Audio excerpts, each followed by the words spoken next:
Hey everybody, welcome to another episode of Tinnitist TV. Today I'm talking to the one and only Blag Dahlia. You know, it isn't easy being Blag Dahlia. So you can't really blame the notorious frontman of unrepentant sleaze rock reprobates the Dwarves for adopting a new persona for his latest solo release. His not-so-secret identity these days is the mischievously named Ralph Champagne, a rakish singer-songwriter who croons outlaw country, roots rock, honky-tonk, and even Tex-Mex ditties about trucking, hard luck, love gone wrong, and the summer rain. Of course, since this is Blag Dahlia, it's all a long way from PC or G-rated. The song Lolita Goodbye is about pretty much what you think, while another tune features the refrain, "I wouldn't bleep her with your bleep." Still, next to the Dwarves, Ralph Champagne is practically a Disney character. From his home in San Francisco, Dahlia zoomed in to talk to me about the origins of Ralph, his new third novel, Highland Falls, confusing his listeners, what's ahead for the Dwarves, and regrets. He has a few. Enjoy. Hello. Hey, how you doing? I am good, sir. How are you doing today? I'm well. I'm being faced down by Iggy Pop. Iggy and Bowie. Well, I don't count him. You don't? Well, who counts him? So listen, thanks for taking the time to talk to me today. I really appreciate it. Well, thank you. I really appreciate it myself. My pleasure. I was trying to remember. I had to go back and look to see when we last talked, and it was in 2000 when you guys were touring Canada over the Come Clean album. So it's been Wow. a long time. Yeah. And obviously I first heard your music nearly 20 years before that when you guys started out. Right. Which kind of brings the question, what's it like being Blag Dahlia for 40 years? Oh man, it's tough for 40 minutes. Why? It's great. I mean, I wouldn't have it any other way. I sort of have to be me. But yeah, as we just never really got much in terms of promotion and just resources and stuff kind of put into us. So we sort of had to do it ourselves, and I think that had a lot of great effects in a lot of ways. And I think it leads to a situation where in my mid 50s, I can make the best record of my life, because I'm still hungry and I'm trying to do cool shit, Yeah. But yeah, I mean, I can't imagine life any other way, but just like coming from the Dwarves, I mean, it started with just the constant battles of the 80s, and then the constant rejections of the 90s, and then the sort of punk emeritus band of the 2000s, whatever it was. I mean, there was this whole thing that had to be gone through. But here I am, and hopefully still making music that's interesting to people. Oh, very definitely, which is probably a good time to start talking about the new album, Blag Dahlia, Ralph Champagne. I think this album should come with a warning sticker, and that warning sticker should say, "This is not anything like what the fuck you expect it's going to be." And I kind of suspect that you mischievously enjoy the fact that there's probably some punk out there who's going to buy this and put it on and go, "What the fuck is this?" You just couldn't be righter. I mean, yeah, that's it. I mean, but honestly, that's sort of been the story with the Dwarves over the last 20 years or so, because there's been a lot of genre hopping and a lot of sort of leaps and bounds of the production improvement. Mm-hmm. And what's funny is, because we're sort of so many years removed from anybody actually promoting one of our records, nobody mentions any of that shit.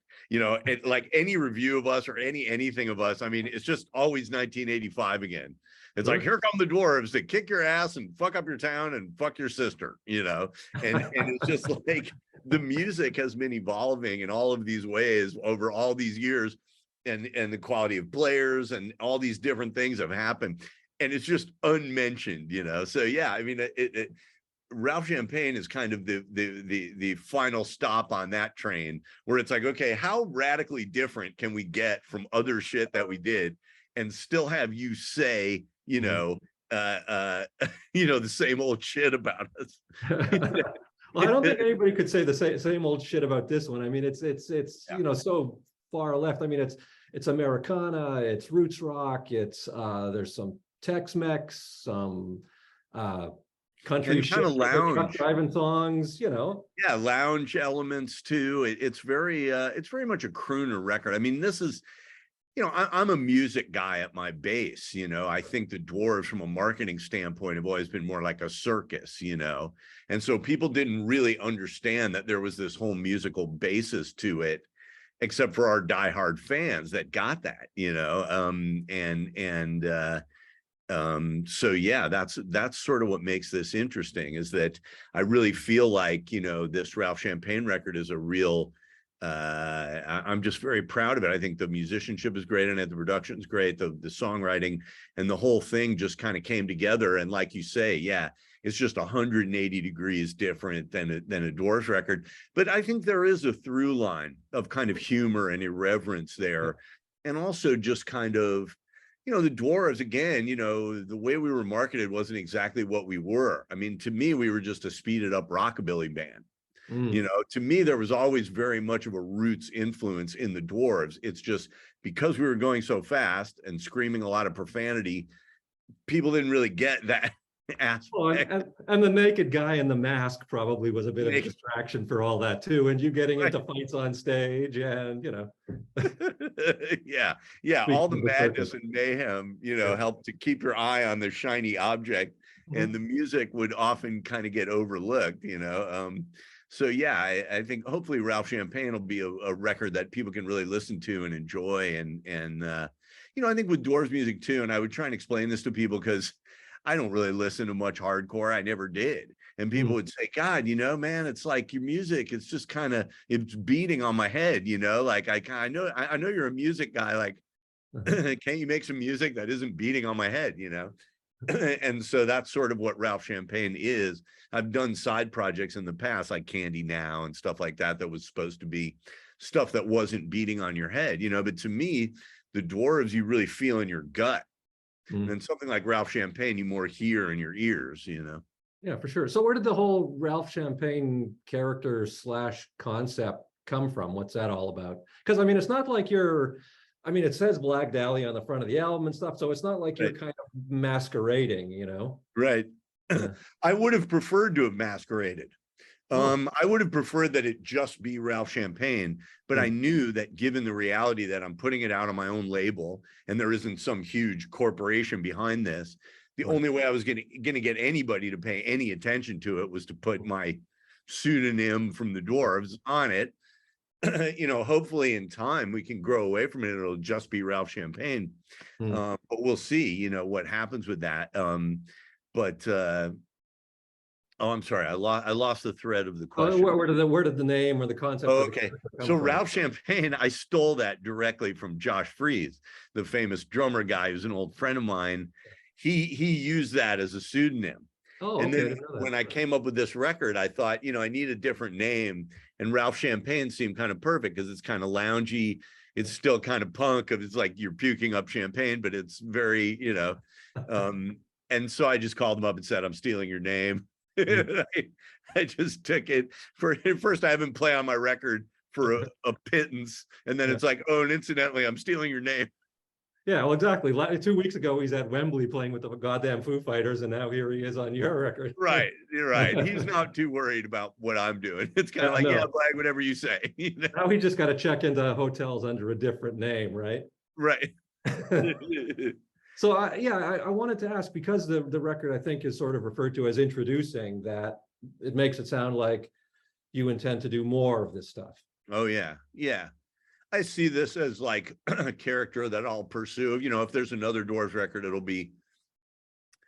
it'll still have Ralph Champagne in the record title, and we'll work that in. I mean, and it's kind of interesting because it really did sort of evolve and is still evolving. Like a lot of the songs on the record are very kind of outlaw country or trucker country or kind of rockabilly-ish. But then there was this overlay of almost kind of yacht rock, you know, with songs like Nothing to Say or It's Over. And so with Lolita Goodbye, when we went to make the video, you know, my great friend Zandora LeVay, who's a great burlesque artist, she approached a friend and actually designed me that Hugh Hefner outfit. And when I saw the outfit, it really made sense. And it was like, wow, this is Ralph Champagne. And it's sort of getting less country and more like lounge. And I thought that was very interesting, you know. And so I'm kind of, this character is sort of still evolving, you know, and sort of who he is and what he does, you know. So are you saying that he's going to be fronting the Dwarves, though? Is that what, did I hear you right? No. Okay. No, he'll never front the Dwarves. Okay, because I thought maybe First of all, you weaving it all together there. I used to wear cool outfits with the Dwarves in the early days when we were like a 60s garage band. Right. But everything got so trashed, I realized pretty soon, look, t-shirt, jeans, that's it. You know, you can't really, Dwarf show, you're going to get destroyed, you know. So you don't go up there with a nice outfit. You don't go up there with any pretension. You know, you're going to get a fucking bottle to your head or fucking spit in your face. And, you know, it's just kind of like, all right, you know, we're doing this.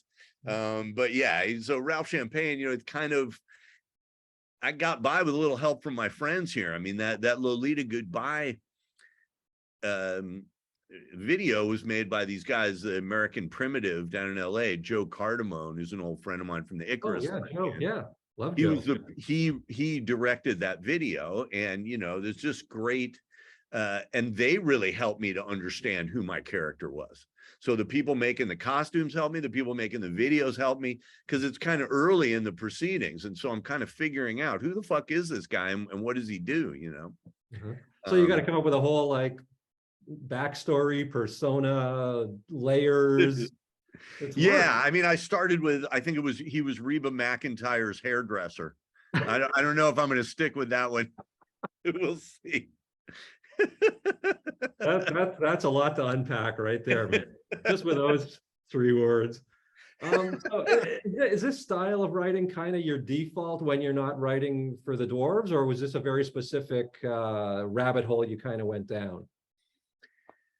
That's a good question. Yes, it is. I mean, and I even see it as similar to the Dwarf style. I mean, again, as I said, to me, the Dwarves were just a speeded up rockabilly band. Sure. I have very limited musical abilities. There's only so much I can do. I have a pretty big brain in terms of understanding expansive and difficult kinds of music. But in terms of my talent, you know, what you see is what you get. I pretty much can write what I can write. And it tends to be these chord progressions that you could stick in a punk band or a rockabilly band or a country group. And they're all kind of, you know, that's kind of what they are. There's so really just the rapping and the window dressing is all that ends up really changing, so to speak. That's right. That's right. That's what I think it is. You know, I think there is this kind of through line to Americana music. The Dwarves are an example of like a band that kind of starts with 80s hardcore and moves into more strange forms of production and drum looping and weird sound effects and all that. So that's sort of the direction that can go. It sort of starts at hardcore punk, which is basically just fast rockabilly, and then it goes in all these sonic directions. And then with Ralph Champagne, it kind of starts from just American music. You know, I could sing a song from a musical, or I could do whatever, you know. I think that's what that character does. You know, it's more of a novelty character. But my songwriting will always kind of be stuck where it is, because I can't. Right. Not like I'm going to suddenly turn around and write a sonata, something, you know. I'm not capable of it, you know. So, are you thinking about touring as Ralph? Yeah, you know, I would love to do that. I kind of see this as a review, like the Ralph Champagne review. You know, I see it as more of like a humorous thing. The thing that's daunting me now, I mean, there's a part of me and friends of mine are saying, just put a fucking band together and go do this. But I don't know, you know, I just don't know if I want to do that. Having been in a band my whole life and seeing how difficult it is. And then also like the way this record was made, you know, it's like, it's all amazing session dudes, you know. So if you're going to get a band, then they got to be a bunch of amazing fucking guys. Yeah, exactly. It's like, are they going to want to go out and play all your warm-up shows and all your we're figuring out who we are shows and all your hey, we could only get $50 opening, but it was cool show. You know, it's like I just don't know. You know, I'm a little confused about it, which is why we were really big on making the videos, because I felt like the videos would sort of show you who this guy is and give a bunch of people online a chance to see what it is. And then if the demand becomes such that I just have to put something together, then great. Okay. You know, that it would, you know, I mean, I'm a band guy at my base. I would love to just have a band for this, but it was a very complex record to make. Right. Never mind pull off live. Yeah. Right. And, you know, it's not like Josh is going to leave Wembley and go do my little first tour for the well, thing. So you seem to have some mystical ability to deal with him, so maybe you can pull it off. You know, Josh is one of those guys, man. A lot of people who play that well are very snotty and will only play with other guys who can play that well. But Josh is a rock and roller at his base. He's played with everybody, you know. He plays with everybody if he's interested in their music. Yeah. Or if he just wants the money. Yeah, but he also plays with a lot of guys where you sort of are surprised to see him there because you know he could be getting a bigger money gig somewhere else. That's the thing. I mean, Josh is not ultimately motivated by money. I mean, he gets money and he deserves money, and I would love to give him $1 million for everything he's done for me, including the name that he just gave me. But you know, it's like Josh loves music and he wants to be part of things that are important to him. So when he plays with Devo, he's really, you know, recapturing something that's important to him, is that drumming of Devo and that concept. But then he'll go to the Replacements and that whole thing of like a loose punk band with great pop songs, and you know, and then he'll go do just so many different projects and things. So yeah, I'm just glad he saw fit to fuck around with me for all these years. I mean, he's played on the last few Dwarves records, and we just did, you know, 25 songs with him for the Dwarves. A whole Dwarves double album worth of shit that just got recorded, as well as a bunch more songs, you know, because the Dwarves drummer Snoopak is great, and he's more of a speed metal kind of guy. So we did some speed metal-y songs with him. You know, but it's hard. It's like when you got Josh around, you want to use that, you know, but it's like everybody in the Dwarves. I mean, Snoopak is so good. I met him. He was 12 years old, singing along with us at punk bowling, and he knew every word. And I pulled him up on stage, and he sang 3 fucking Dwarf songs perfectly as a 12-year-old kid. Wow. And he's always kept up with us. And finally, a few years ago, he's like, "Hey, I think I should play drums for you guys." I'm like, "Dude, we got this great story. Now you're going to come in. I'm not going to like your drumming. It's not going to work." Damned if he didn't come in and kill it. The guy is fucking great. Wow. And, you know, so I always like to play with guys like that. He's got his own group called Get a Grip, where he's the singer. And so all the guys in my band, you know, whether it's Nick, who's got Stoner and Mondo Generator, or whether it's, you know, Josh and all his groups, or you know, Fresh Prince of Darkness played with Moto Christ and Junkyard and those kind of like, you know, gut level bar rock kind of bands. And there's just all these influences in the Dwarves, and I like it that everybody plays in these different groups, you know. I think that really helps it.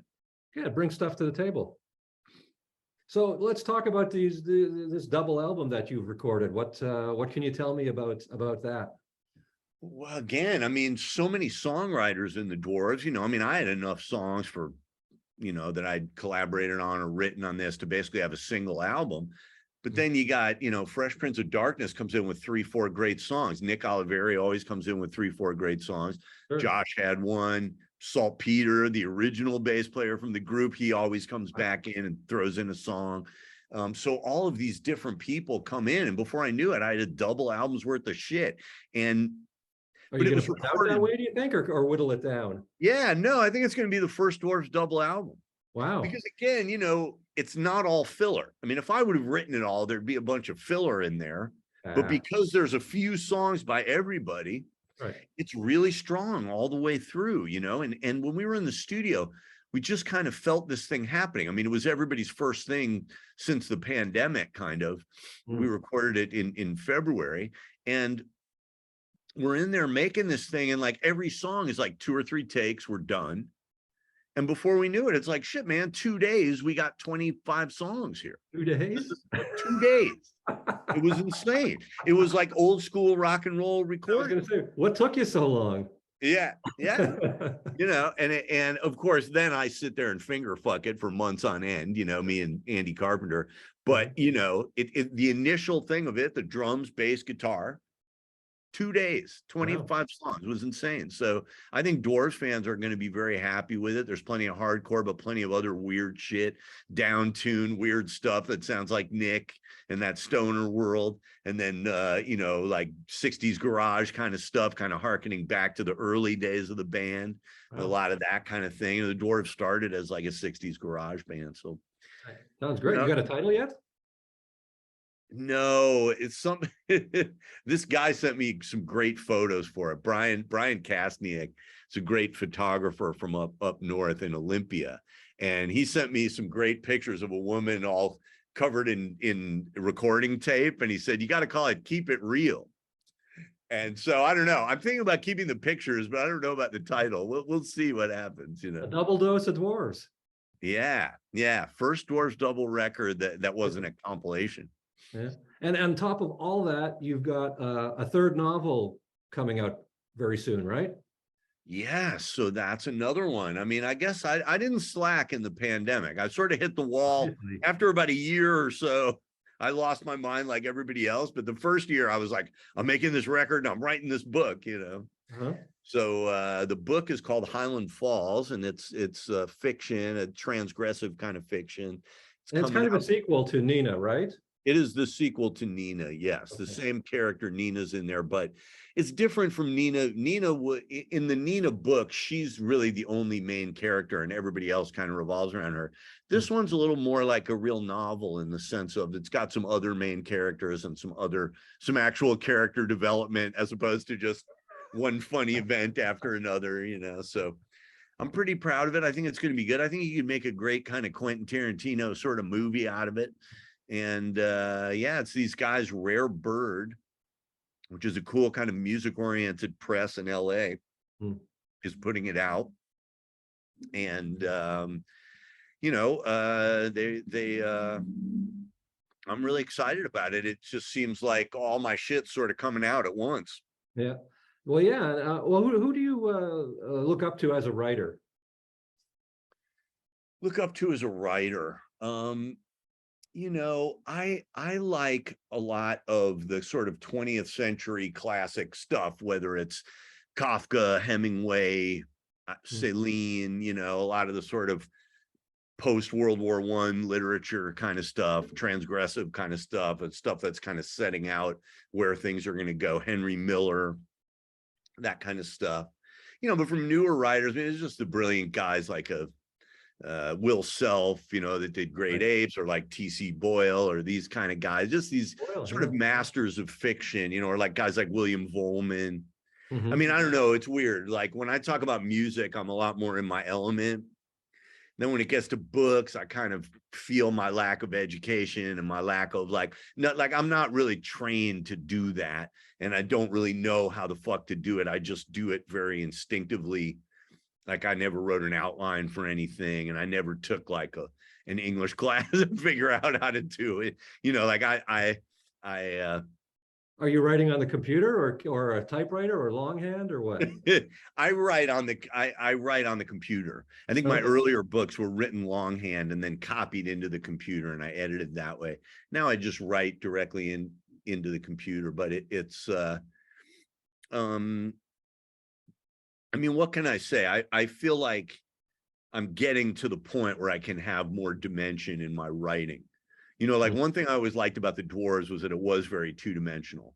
It was like, this is going to attack your fucking brain and fucking, you know, it's really not made for the whole family kind of a musical project. It's like, it's for the 14-year-old boy that needs to get laid and wants to get high and, you know, it's very that.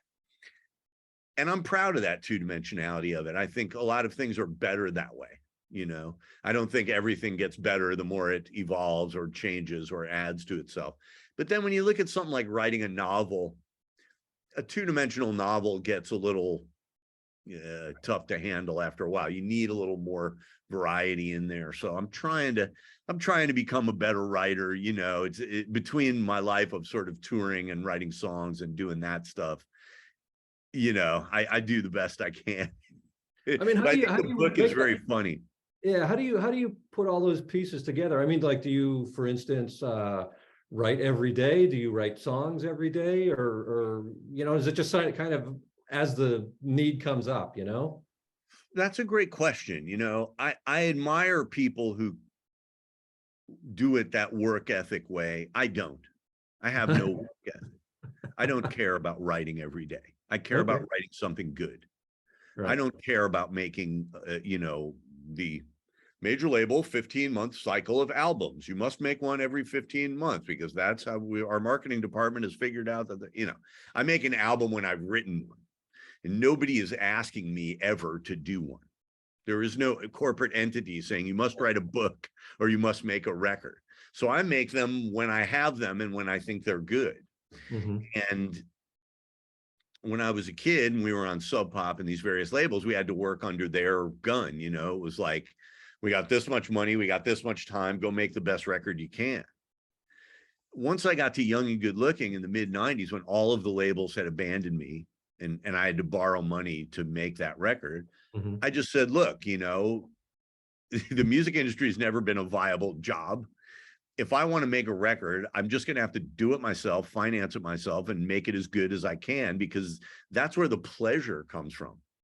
Right. It's like, I know guys now who are like, fuck, I wish it was the 90s when they used to give me $100,000 to make a record, but now they give me $5,000 and I just have to do the best I can. And I'm just sitting there like, why bother? Yeah. Fuck it. Like, why make the best record you can for $5,000 or the best record you can in this week? Who the fuck cares? I want a good record. I don't care if it takes you 10 years to make it, and I don't care if it costs you $1.5 million. You know, I just want a good record. Right. You can make good records in a day for free. Sure. There's all kinds of, it's not like you have to spend money or take time, but it's just, what I want is a great record. And so I never really understand that thing of like working within the parameters of the budget or the time constraints. It's like, no, I'm trying to make the best record I can. It's like I'm trying to write the best book I can. Right. If I have to do it under the gun, it's not as good, you know. Which is the most time-consuming part of the process? I mean, as a writer, for instance, do you spend a lot of time thinking about it and then it's kind of all pours out, or do you like just put it all out and then you end up rewriting it a lot and editing a lot? And the same thing with music. I mean, obviously you spent 2 days recording this, so you're going to spend a lot more time. I'm guessing you spent a lot more time at the front end writing it, and then more time at the back end producing it and all that, right? Yeah, that's it. The writing comes fairly easy to me, and again, because I don't force myself to do it every day. Right. There's that whole kind of English department mentality of like, ass and chair, buddy. Right. No, write your fucking book. And I get that, because most people are just lazy. They jack off and talk about writing a book, but they never do it. So it's like, hey, get your ass in the chair. Or it's like you're a musician, but you're kind of lazy and you just want to smoke a joint and sit with your girlfriend. So your record didn't get made. So it's like, get your ass in that studio and make that record. I mean, I understand that. Yeah. But assuming you can overcome just being a generally lazy person, right? You know, I write when I'm inspired to write. I write when there's something funny that occurs to me. I write when something comes up. If a funny line occurs to me, I'll write it down and think about it. And then I'm like, oh, this will get them. You know, this is fun. Mm-hmm. I think that mentality of like, I know a lot of songwriters like this, right? Because songwriting is a very weird thing. And songwriting is like kind of a gig, right? So when I write a song, I think of it as like a song that was in me that's a piece of art. But most songwriters are like, it's a gig. You know, so they write a song every fucking day. And if you need them to write a song in 15 minutes, they'll write it. And if you need them to do it in these parameters, they can do it. But to me, like, most of that work is hack work. That's why most things suck. Yeah. That's why most pop songs suck dick, because they've been created correctly by a talented person who's working hard with their ass in a chair. More like 30 talented people. Right. You know, that's right. Now it's 30 talented people. but the basis of it still sucks. It's like you're average, you're making an average thing, and here's your average bullshit, but you worked real hard and you're talented. Yeah. But I don't give a fuck how talented you are. Talent is on call. You how talented you are means nothing. It's what you did with your talent. And like work means nothing to me. It's what happened with the work, right? Do I want a meal that somebody took 10 hours to make that tastes bad? Or do I want a meal that I got in 15 minutes that tastes great? I'll take the latter, you know? So you have to wait for the inspiration in some way, shape, or form. Yeah, exactly. I mean, I'm still pretentious enough to consider myself an artist. I'm trying to make art. I'm not just trying to fill time. And I think a lot of people, whether it's in the music industry or in the writing industry, are smarter than me and more talented than me. But they approach everything like they're going to school or they're going to fucking work. I don't go to school and I don't go to work. You know, if I'm making a piece of art here, that's the object. A lot of people, they're still looking for that same pat on the head and the same gold star they got in 3rd grade, you know? Well, you guys have never been looking for that. Right, exactly. It's like, I showed up, I worked hard, you know, did you? Fuck you. You know, no participation badges from the Dwarves. That's right, You mentioned earlier, you know, talking about not getting support and having, you know, having the industry kind of against you, which is fair enough. But I mean, a lot of that is, you know, you guys did spend a lot of time biting the hands that fed you. Oh, yeah. Do you regret that to any extent at this point? Because I mean, that, you know, that you've certainly written songs and you guys have certainly been in the position where you could have, you know, had more impact and capitalized on it better than you were able to. Yes. I think there's a number of things that worked in what you've said. It's a very perceptive question. On a personal level, for me, I wish I would have been nicer to some people that I wasn't nice to. I wish I would have understood things that were worth the work and time and effort in terms of marketing that would have helped, you know. So I try not to gloss over my mistakes.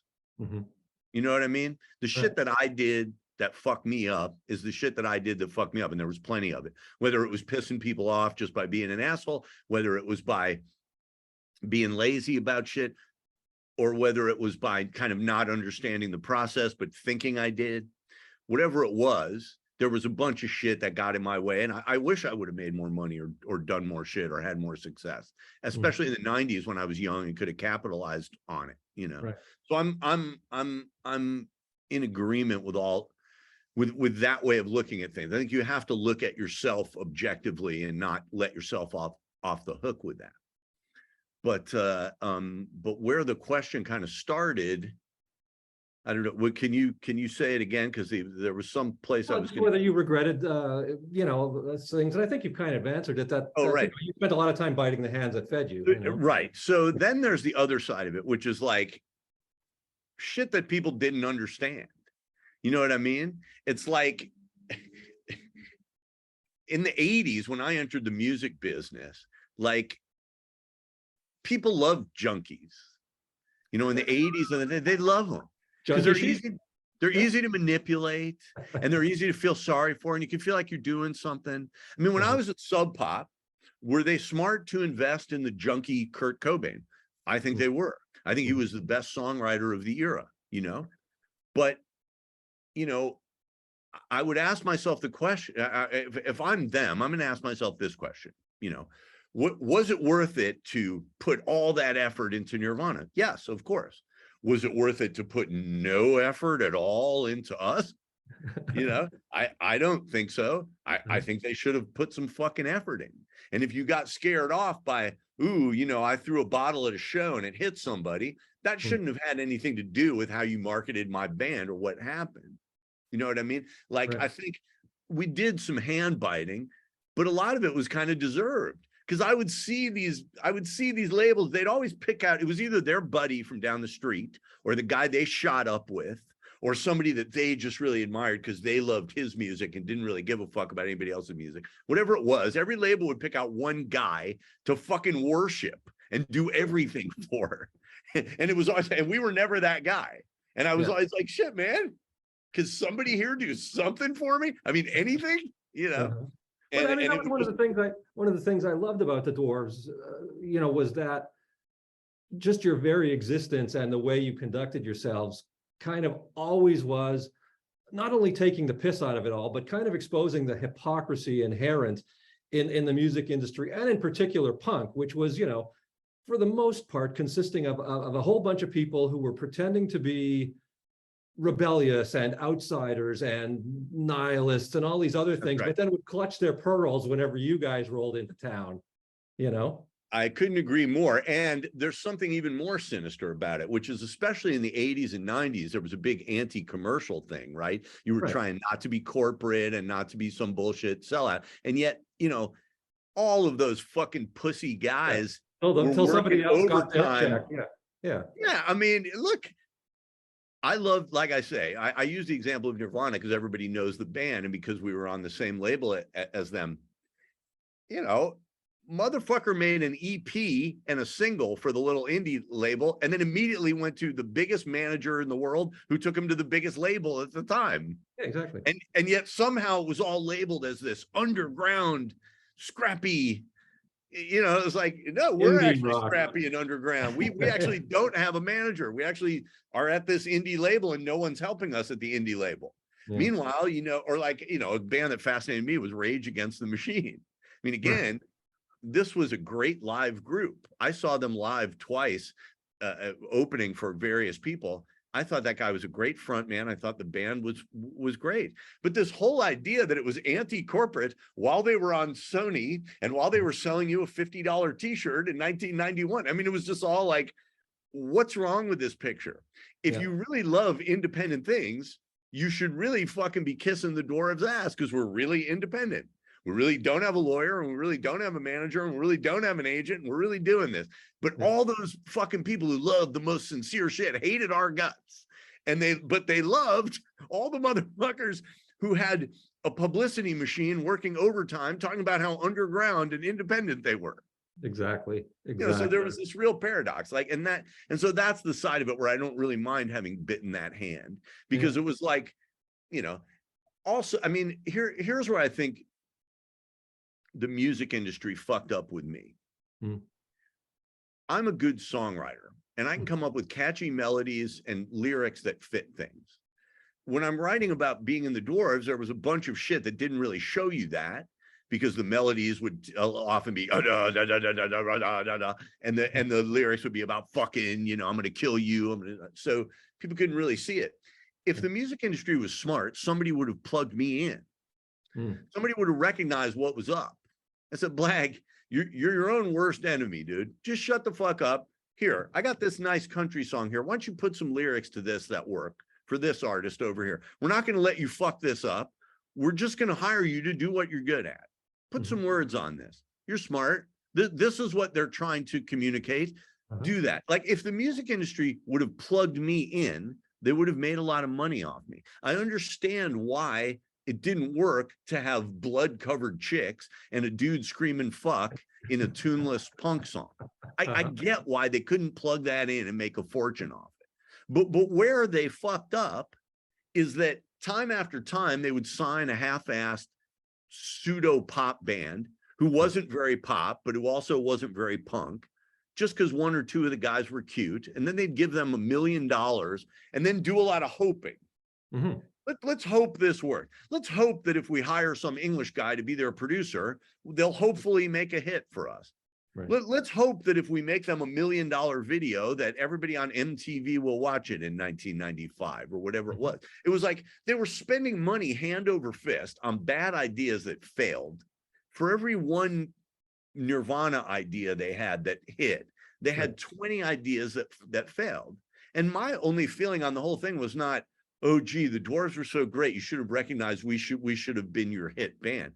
No, but somebody at some point should have been smart enough to plug me in. And they weren't. And if they had tried to, you probably would have told them to fuck right off. You know, you might be right, but I think money would have played a big role in it, dude, because during that period when they weren't plugging me in, I was making your hamburger at Hamburger Mary's, right? I was working, I was your pizza delivery man. I was your fucking, retail guy. I was I worked in t-shirt factories for 6 years. So I think it's pretty fair to say that I was willing to swallow my pride to pay my fucking rent. And if anybody from the music industry would have said, look, dude, we get it. You want to be this guy and you want to do that, but you're good at writing a song. Why don't you just throw some lyrics on this? I mean, I'm saying I could have been plugged in somewhere and done some good and made some music industry people some money if they were as smart as they think they are, but they're not. You could have worked your way up to being Reba McEntire's hairdresser. That's right. But you know, man, you really can't look at the past that way. I mean, occasionally I do, but then I'll turn around and be like, fuck it. You know, it had to go down the way it went down. I had to be driving around in a cargo van in Florida in July with the heat on so that the engine wouldn't explode, you know, because that's what made me me. You know, that's what made the Dwarves. What people love about us now is the fact that nobody would touch us with a 10-foot pole, you know. Right.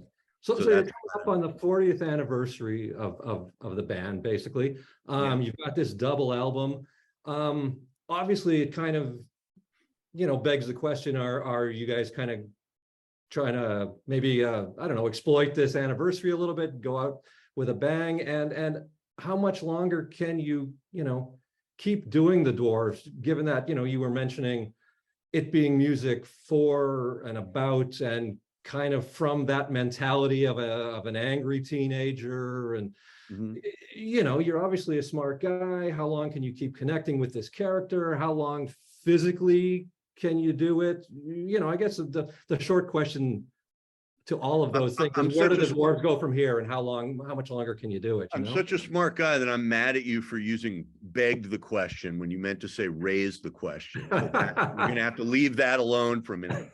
Well, the first time we spoke 20 years ago, you said Canadians were better looking than Americans, and it was to make up for the fact that we were all stupider. So, so there you go. Oh man, I don't think any American can accuse anybody of anything with having elected the last few presidents. I don't know that we can really put point to anybody. Blooms off that road. Yeah. So where do the Dwarves go from here? How much longer can you keep doing it? Yeah, I mean, that's a great question too. I think it has to do with a few factors. I still feel good, and my friends still feel good. Right. I don't think we can go out for 5-6 weeks at a time the way we did when we were kids. In fact, I know we can't, and I can't even scream for the same length of time that I used to. I used to be able to scream a whole tour like that. Very difficult now. So, I mean, but I think the answer to your question is, I could do it and still be good for probably another 10 years or so. Wow. Eventually, I think you get physically so. It's just, I see guys now that just shouldn't be playing hardcore out there. Right. And most of these bands have had to replace the drummer because physically they've already shown that they just can't do it. But really the same thing is true of the bass and guitar and vocal. And so a lot of bands my age are reaching that expiration point, and you can see them hitting it. And some of them are trying to cash in while they're there, whatever.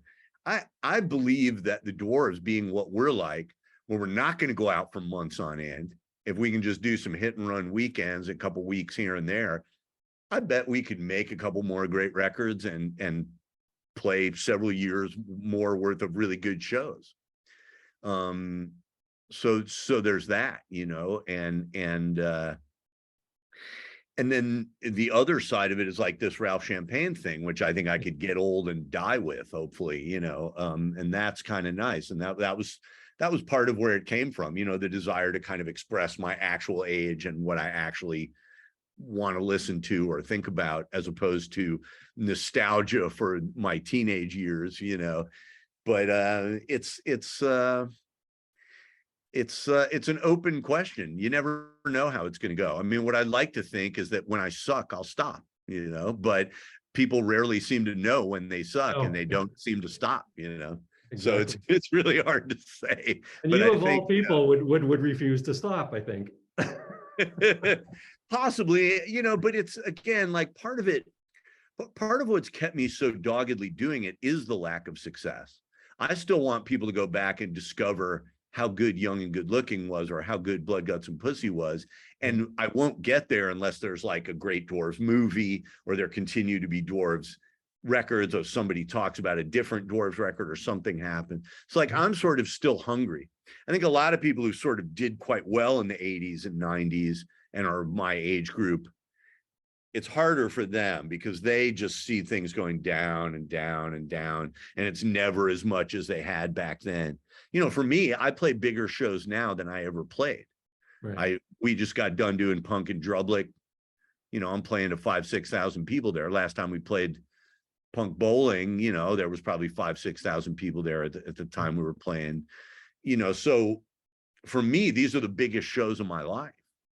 So when we were in the Dwarves and people were talking about us and we were hip, they didn't put us on any festivals. I couldn't do anything. And then people wouldn't even let us open for them because A, they didn't want to look tired and old in comparison, and B, they were afraid somebody get hurt or something would happen, So it's like, I feel like this is now our time to get to play some big shows. My old friend Salt Peter is back in on bass. Right. We're old buddies. We went to high school together. I mean, he left for years. He's a psychologist. He's got kids. But at the end of the day, he was like, fuck, you guys are doing big shows now. Like, I had to play all the shitty pizza parlors and all the fuck. I'm like, come on in. Let's get you on some big shows. You deserve it. So I don't think the Dwarves have to quit immediately at all, but I do hope we quit before we suck, but we'll see. And maybe it's time to start writing that Dwarves book. Yes, I always wanted there to be a Dwarves book. I mean, I kind of see it as the book and the movie are similar. I mean, to me, it's just stories.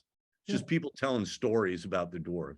Kind of like that CBGB's book, or that Please Kill Me that came out about 10. The oral history kind of thing. Where you it was sort of an oral history of them. Yeah. Because I think the punk rock documentaries have failed.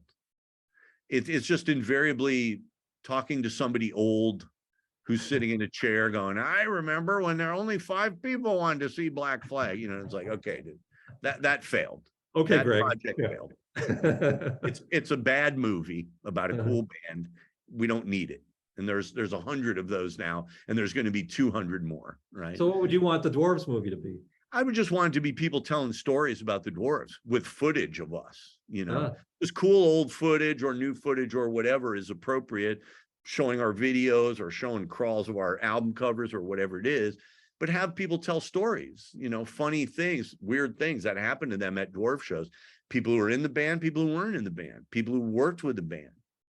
To me, that would be the most interesting book about the Dwarves and the most interesting movie about the Dwarves. And I think instead what you're getting is these self-serving books that people write. They settle some old scores. They say some of the shit they wanted to say. They make their documentary, and it's I don't know, it's I always look at it like I'm making art. Even doing an interview or whatever, is like I'm making art here. I want this interview to be interesting to people. It's like that's, if I make a movie, I want it to be interesting to people, and I think most people are hacks and they just go to work. They make a shitty record because they're hacks. Yeah, but look, here's the other thing that I'll say. Most artists aren't fucking artists. They're just going to work. On the other hand, my accountant is an artist. He's fucking great at what he does, and he makes an art out of it. And I love food, right? I'm a fat guy now. People who make food are artists. It's like they're not just going to work. Some of them are just going to work, and some of them are artists, and they're making great things. If you do a great interview, you're an artist. If you know what I mean? That's how I look at it. I look at it like anybody who does something well is an artist, and anybody that's just going to work is just going to work. Yeah, it's like what you were talking about before with songwriting. I mean, there's a million, obviously, as you know, there's countless people out there who have skill. because you sit with a guitar for 20 years, you're going to be a pretty good guitar player. But it doesn't make you, there's that it factor. There's that just, that separates the technical guitar players and the technical musicians and the technical singers and songwriters from the artists. Those are the people who kind of are getting something from somewhere else. You know what I mean? Mm-hmm. Absolutely. So, And those things interact. We were talking about Josh Freese. I mean, to me, he's a good example of both of those things. Yeah. He's got all the skills that you'd want to technically do this thing correctly. Right. But then he's got this part of his brain that's saying, I'm an artist. I want to make some art here. That's the thing a lot of people don't have, because, I think to me, that's the thing that separates the hordes of, capable, skilled, talented musicians, writers, whatever, cooks, chefs, doesn't matter. Then there's those people who just are, kind of, they have the other thing in their brain that makes them go, what if I did this instead of that? And that's where that's where the art comes in. That's it. Yeah, I think you're absolutely right. I think we overestimate people with a guitar in their hand or a microphone, or who are acting or who are dancing, and we call them the artists. But most of them aren't artists. And at the same time, we overlook people who really are artists in their realm, and that can be in the business realm or the math realm or the fucking, architecture realm, whatever it is. I mean, look at architecture as a medium that has died. I mean, I walk around San Francisco. Everybody loves what this city looks like because of what they built here in 1890 through like 1920. Right. That's the whole look of our whole city. And most of that work was done by people that you just think of as hacks, guys waking up and going to work. And yet it's an art. And you look at it and it's like, wow, look at the bricks in that building. Look at how well that was designed. Look at that stained glass in that window. This is amazing. On the other hand, now we have architects, and they're supposed to be artists, but all they can build is a square glass building. Right. Every city in America looks like dog shit, thanks to our architects. They're so fucking brilliant. Right? But they can't fucking make anything worth a fuck, so to me that's very problematic. Shit, this the alarm's going off. Well, I should probably let you go. I've taken up enough. Well, dude, it's fascinating talking to you, but yeah, I have another one of these in like 10 minutes, but just to finish the thought, it's like our cities are ugly now, and our buildings are ugly now. We let the whole art of architecture go, and yet there's lots of people making money hand over fist and calling themselves artists and being feted for doing architecture. And as far as I'm concerned, they're committing malpractice. They're failing. We don't. Our cities look like shit. So this is the same thing with art. There's a lot of people making a record, but they're not artists, and there's a lot of people writing a song, but they're not artists either. So my hope is that this Ralph Champagne record, this Highland Falls book, this Dwarves double album, all these things will register with the people who are fans of those things, and they'll say, damn, this shit was cool, and this guy hasn't slowed down or stopped. Exactly. Well, yeah, in the vast desert of mediocrity, you are an oasis of originality. So there you go. Well, I really appreciate that, man. Thank you. That makes my day. Listen, thanks again for your time today. Thanks for all the music. And thanks for not calling me stupid this time. I thank you for your time, man. I really appreciate it. Thanks for knowing so much about my stuff. Oh, well, like I said, been a fan for years. So anyway, enjoy the rest of your day. See you somewhere down the road, hopefully. Cheers, bud. We'll see you.